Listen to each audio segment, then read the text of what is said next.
This is my quick out of the cinema review for the new horror movie Backrooms, directed by YouTuber Kane Parsons.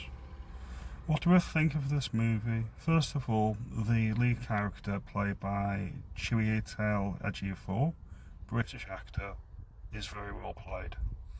It is remarkable that we're getting a lot of YouTubers and people with limited professional film experience getting exposure, and then making the big boys and girls in Disney, Paramount and Warner Brothers whatnot look very, very silly with what they can achieve with minimal to no budget and no real backing behind them. This is a remarkable directorial debut from Kane Parsons. He's the youngest filmmaker at only 20 years old, topping the box office, and for that he deserves praise and he deserves props, just like the guy who directed the recent horror hits Session. This is remarkable that our people, YouTubers, regular people, are getting attention and exposure. I do have issues with this movie. Now, the plot of the movie is basically pretty simple. A guy seems to find a portal in his back rooms at his local furniture shop, and he seems to go on and on and on, and he seems to contain everything in the world and nothing at the same time.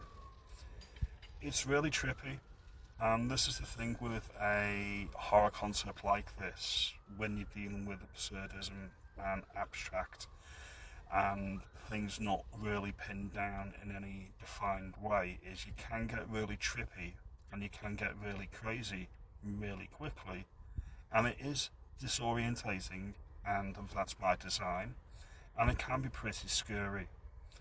One of the closest movies I would probably rank this with in terms of style and the absurd nature of the concept is the Nightmare on Elm Street movies, which are Nightmare on Elm Street, directed by Wes Craven. That's my second favourite horror movie. Well, my second favourite film of all time. It's my second favourite horror movie as well. But with that movie, Wes Craven plays Fur, and this is the issue. With the Nightmare on Elm Street movies, they define the rules, set the rules, play by the rules, sometimes avert the rules that they've set or turn them on their head. With this movie, it doesn't do that because there aren't any rules and nothing's clearly defined. Now, I find that frustrating because if you're asking me to buy into your concept, by doing that, you need to play fair, you need to define what the actual threat is in a meaningful way. This leaves more questions than it answers, and again, that might be by design if you're setting up a franchise. But as a self-contained one and done, if you never got a sequel, it's a head scratcher. I would give it a 3 out of 5, a 6 out of 10. Once again, I have to give props to the director, Kane Parsons. The fact that this is his directorial debut is astounding. It is that good in terms of what he's achieving with, I think, only a $10 million budget. It is remarkable. If you're a horror fan, you'll get a kick out of it.